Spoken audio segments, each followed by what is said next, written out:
Apie tokį žmogų sakoma užsispyręs lyg asilas. Ir jam reikalinga pagalba, kad jis perkainotų savo gyvenimo vertybės ir sukurtų naują savęs versiją.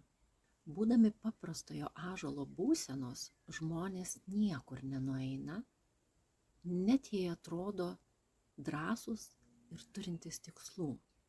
Ir jeigu ieškosime žodžių, kurie apibūdina ąžuolo kaip žmogaus tipą, tai bus ištvermė, patvarumas.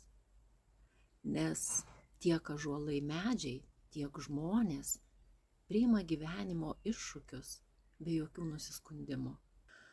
Tačiau ne vien ilgas amžius yra šio medžio ištvermės rodiklis, bet ir paklusimas skausmui bei gyvenimo sunkumams, kantrybė ir valia tęsti pradėtą veiklą tol, kol leidžia gyvybinė energija.